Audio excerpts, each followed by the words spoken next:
تاسو د راتلو ډیره شکریه. ښه زه نن کلي کې هم تاسو رالی او ما ته خو داسې پته نه وه چې دا پروګرام به خو ناڅاپه جوړ شو. بیا ستاسو شکریه د راتلو جي. د دې لینډ اونرز او د دې مزارعین د مسله چې کومه ده جي، دوی چې یو سړی د ځمکې مالکي او چاله په اجاره باندې ځمکه ورکي، نو خو د هغې مطلب خو دا نه شو چې دا ته مالک شوې. یو کانټریکټ وشي د دواړو زمیندارو او د مالک منځ کې چې دومره به ته ماله اجاره راکې د کال او د هر فصل نه پس به چې ته ستا کوم حصه وي به ته خپله والې او ماله به خپله راکې. بیا داسې وشو چې په دې کې د مزدور کسان یو موومنټ را شروع شو، دغه شو. نو هغې نه پس چې کوم دی بیا مالکان چې کوم دی دوه لارې وي، یو به د فساد لاره خوښوي، ټوپک به راخلي، او بله لاره دا وي چې د امن لاره به اختیاروي، نو قانون ته به ځان جوړوي. دا ټول مالکان چې کوم دی یو هم پکې داسې پاتې نشته، ټول عدالتونو ته لاړل، عدالتونو کې کیسونه وګټل او دې حده پورې چې لکه د سپریم کورټ او د های کورټه پورې کیسونه وګټل او د دوی بې دخلۍ راووتلې. اوس د مشرف صاحب په وخت کې کومې بې دخلۍ راوتې وې، هغه خو څه وشولې، هغې نه پس بیا تقریبا دا ټولې بې دخلۍ چې کوم دي نو ټال مټول کله د پولیس مسله او کله د اډمنسټریشن مسله، خو ټال مټول ته چې خبره ځي او یو سړی د سپریم کورټ او د های کورټ فیصله ګرځوي چې اوس په دې څوک هم د دې نه پس خو بل فورم نشته چې زه لاړ شم، او طریقه دا جوړه ده د اډمنسټریشن او د پولیس چې خپل وخت تیر کې او ټال مټول کوي، بیا به ګورو. نو دا مسله د زمانې نه را روانه ده. عقوبت خبره دې لراله چې خلک تنګ شو. داسې پکې مسلې راغللې چې یو سړی دی او د سوونو جیربو مالک دی او د هغه سره د بچو د سکول فیس پیسې نشته، بچي یې د سکول نه راوښکل، هغوی دغسې ګرځي، هغه سره د ډوډۍ پیسې نشته، او د هغه زمیندار چې کوم دي مزارعین چې کوم قابضین دي دا قبضه ګروپ په ورته زه ووایم، دوی چې کوم دي نو په ویګوګانو کې هم ګرځي او په ګاډو کې هم ګرځي او غټې غټې بنګلې جوړې کړې او دلته دا خلک د لوږې مري. مونږ دته په دې تیر دغه کې یو کس مخامخ که ډېر کمزورې او غریب د 1.5 جیربه ځمکې مالک دی او په پردو کورونو کې مزدورۍ کوي. دغسې ټول مالکان چې تاسو وګورئ د هغوی د بچو حال وګورئ، اخر ولې په دې ملک کې انصاف شته که نشته؟ بیا پکې دوی دا خبره کوي چې دا ځمکې شړې وې او دا مونږ آبادې کړي دي. دا ځمکې چې کوم وخت کې شړې وې او تاسو راغللی، نو دا یو خبره یاد ولرئ چې په دې شرط به راتلل دا زمیندار چې خان قلبه به م راله اخلی، کور به م راله جوړی، د یو کال غله به م راته په کور کې اچی او د هغې نه پس به زه دا ځمکه تا ستا کرم. تا ځمکه کرل شروع کړه، هر څه دله مونږ درکړل، آباد هم کړې دلته، تار ته راغللی. کله چې د دې ځمکو پیداوار کم و، هغې حساب سره اجارې هم کمې، 200 وې، 100 روپۍ جیرب وه، بیا 200 شوه، بعضې ځای کې اوس 300 ده. زمونږ په ښو شا کې چې تاسو وګورئ چې کومې خرابې ځمکې دي چې بالکل فصل نه کوي، 15,000 روپۍ جیرب دی. کومې چې آبادې ځمکې دي د تماکو دپاره یو فصل دپاره 1 لک، 1,10,000، 20,000 د پاسه 1 لک په دې باندې د کال اجاره اخلي. نو دا د کوم ځای انصاف دی چې ته مالک ته وایې چې نه در کوم او راځه که مې څه کولی شي نو وکړه. نو د امن لاره خو دا ده چې زه به څه کوم، زه به د سرکار دروازه ټکوم چې راشه ماله انصاف راکړه. هر ځل چې دوی راشي نو یو بانه جوړه کړي، کله ټریکټر وسوځېد او کله څوک شو کله څوک شو. زه په دې اف سی کې کمانډانټ وم، نو اوفیشیلي لیټر راغی چې دونه اف سی وله ورکړئ، دغه هغه بې دخلۍ پاتې شو. نو ما بیا تپوس وکړو چې دا څه چلو، وایي چې مونږ خو په سکول کې بند کړو او وایي چې دې ځای نه به نه روځئ تاسو. او پولیس یو څو کسان لاړل او هغلته یو ډرامه جوړه کړه، ټریکټر میکټر یې پرې وسوځو او دوی ورته تماشه کوله. څنګه چې دلاور خان بله ورځ په خپل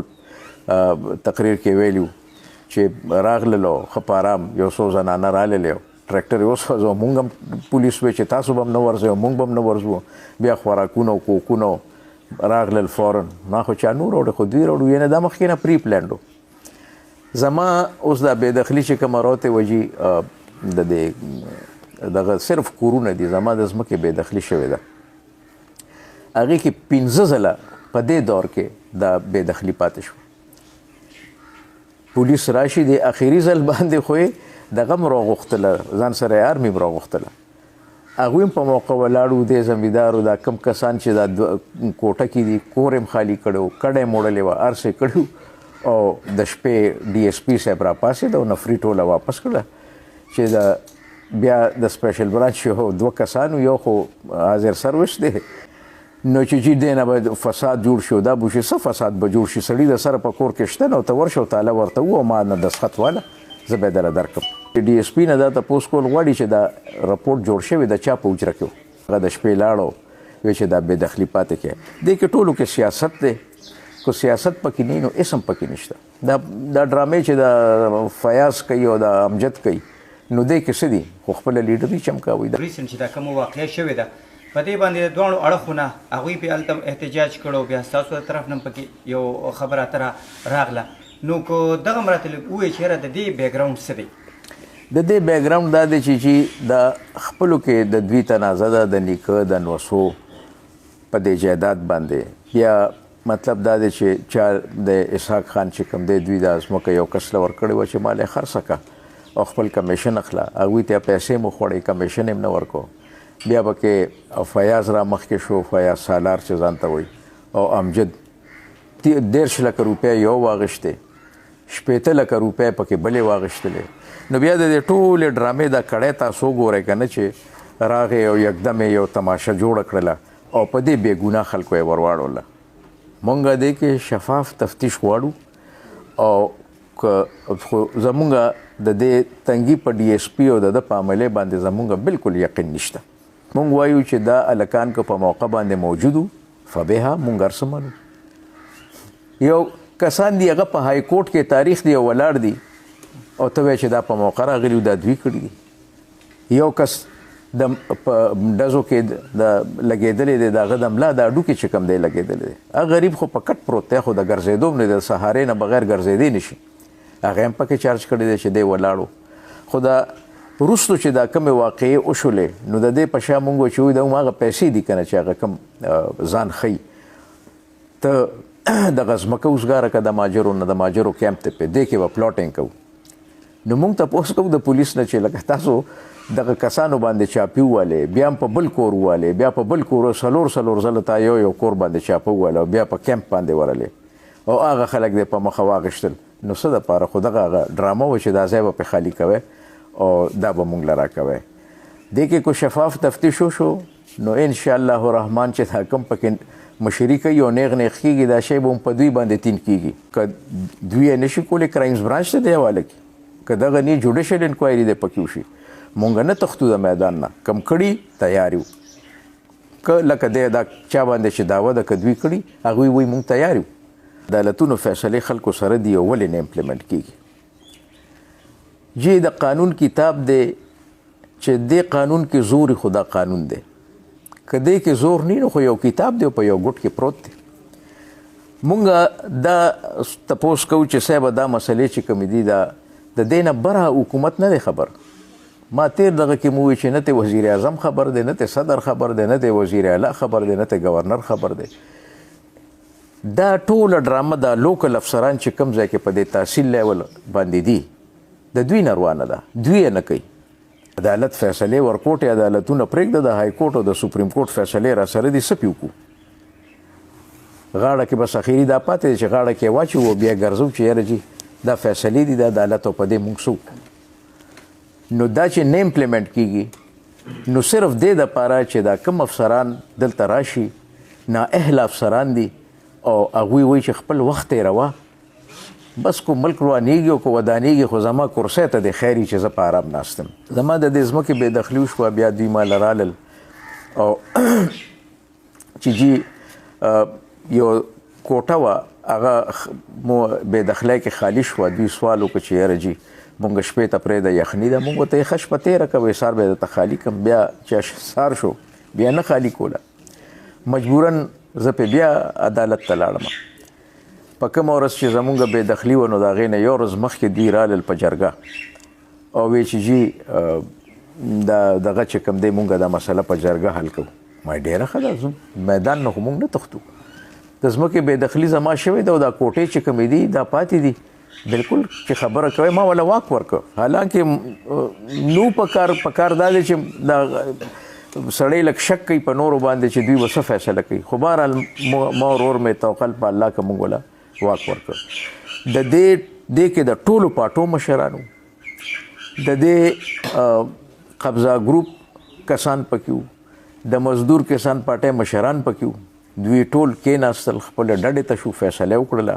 او رالل ما ته فیصله سو نه وکړه چې داسې به وکړي چې ته به د کور په سر دوی له یو کنال ځمکه ورکړي ما ورته بالکل چې واک مې درکړی دی چې تاسو فیصله وکړه ما ته منظوره ده دوی کېناستل دلته پکې ښه ډوډۍ وشوله ټول وخوړله میډیا راله میډیا مخکې تقریرونه وشو تاڼې ته لاړل سټمپ پیپر یې ولیکه او ټولو مشرانو پې دسخط یې وکړه هغه سټمپ پیپر ما سره شته چې د بېدخلۍ ورځ تېره شوی موږ دا فیصله نه منو نو د دې مشرانو نه تپوس پکار دی چې تاسو مشري کول او تاسو جرګه وکړله ته پې خپله فیصله نشي منلی بیا موږ مخ ور واړو چې اوس به څه کوې او جی دا خو زموږ نه مني او دا خو داسې دي او بې مخه خلک دي په دې طریقې رانه ځان خلاص کړه لیږي به هغې نه پس بیا موږ دوباره عدالت ته لاړو ته هغه کیس دې موږ وګټه او اوس چې کوم دی نو دا 4-5 ځله په دې کې دا بېدخلي راوړي یو کوټه د یو کوټې دپاره دا ټول پولیس یې نشي خالي کولی ولې دا د منلو خبره ده خو نه یې کول غواړي د دغې ځای د ستاسو چې دا کوم پټۍ دی دغلته موږ پسې الاټمنټ شوی دغې حوالې سره څه وایي د الاټمنټ دا خو کړو چې دا تپوس هم وکړي دا د سالار بار دا فیاض سالار خو ورته نه یم فیاض نوم یې د دې بار چې کینی تقریر ته ودرېږي نو بیا وایي چې د سره نه د های کورټ فیصله شته او نه د سپریم کورټ فیصله شته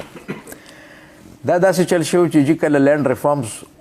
راغلل او شروع شو نو هغې کې 8000 یونټې وې چې د 8000 یونټو نه د چا ځمکه زیاته وي هغه نه به په لینډ ریفارمز کې دا ځمکه سرکاري کېږي مونږ چې خپل حساب وکړو نو زمونږ 4000 یونټ هم نه جوړېدی نو دا خو تقریبا د نیمې په حساب باندې وې مونږ په آرام کېناستو چې مونږ لینډ ریفارمز کې نه راځو نو بس ټیک ده دلته یو تحصیلدار و جي او کریم بخش نوم و هغه له دوی بیا 15 لکه روپۍ جیرب ورکړې وې رشوت او دا ځمکې زمونږ اصلاحاتو کې نه راتلو هغه ورپسې الاټ کړې بله د مزې خبره دا ده چې کله الاټمنټ کېږي نو مالک پسې نوټیس وشي چې راشه ته کومې ځمکې ورکول غواړې چویس د هغه وي نو ښه ځمکې خو څوک نه ورکوي خو شړې چې هغه ورکوي شړې ما ته پرېښودلې او ټولې نیري ځمکې او آبادې ځمکې هغوی پسې الاټ کړې دا چې ته عقل مني بهرحال جي چې کله د اجارې وخت راغی چې مونږ ته اجاره وغوښته دوی نه راکوله ټال مټول چې خبره قانون ته لاړله او تاڼې ته لاړل او رپورټ ته لاړل هغه ځای کې دوی ګویا نه شو کوشش یې دا چې دا خبره پټه وساتئ چې دا کیس ټایم باډ شي خو د اصلاحاتو کیس خو دو نظر نه ټایم باډ کېږي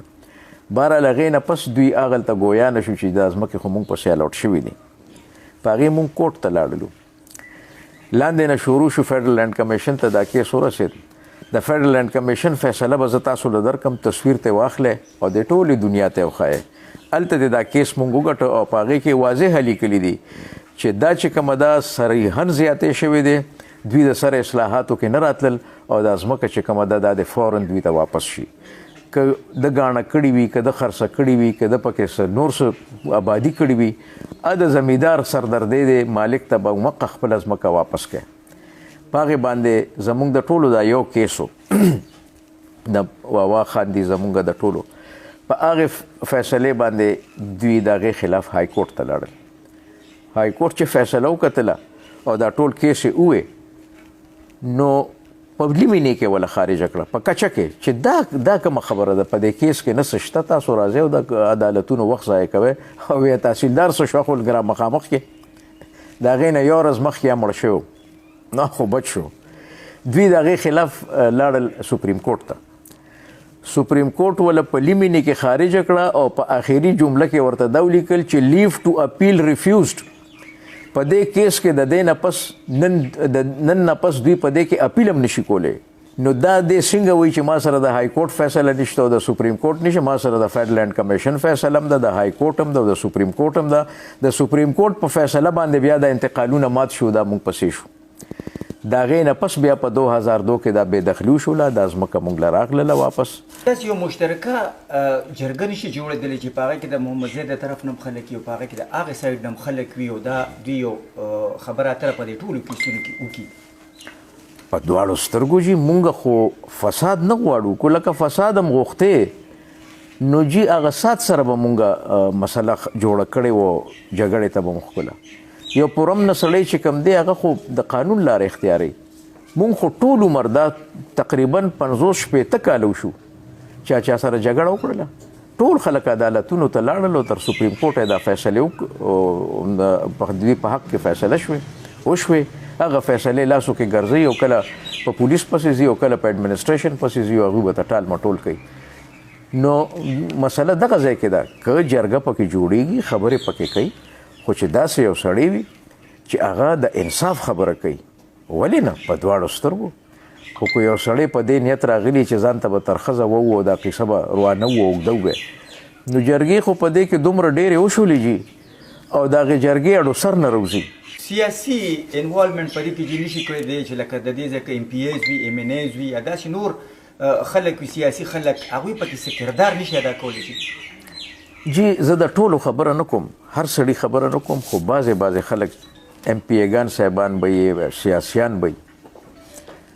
که راځي او په اخلاص باندې کوي ولې نه خو لکه لوکل ایم پی ای یا لوکل سیاسي سړی چې کوم دی هغه سره خو د خپل ووټ غمي د ووټر د به جوکو هغې طرف ته چې کوم طرف ته نه ده ته ووټ میلاویږي نو هغه که د انصاف خبره کوي خو ډېره کمه به کوي او خلکو به پې اعتبار نه وي کو داسې روغ خلک را ترمنځه شي او بالکل پکې فیصله کوي ایون کو پکې نیوټرل پولیټیشنز هم موږ ته اعتراض نشته په دواړو سترګو را دي شي خبره دي وکړي خو خبره به د انصاف کوي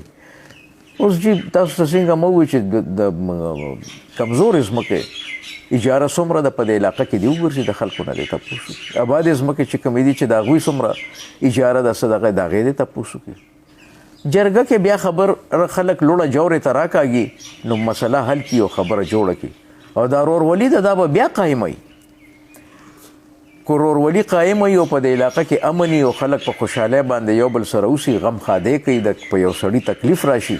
د هغه سر ته خپل چې کوم دی نور وروڼه ولاړي هر وخت ورسره مرسته کوي نو ډېر ښکلی وخت تېرېږي او په فساد باندې وخت نه تېرېږي که فساد جوړوي خو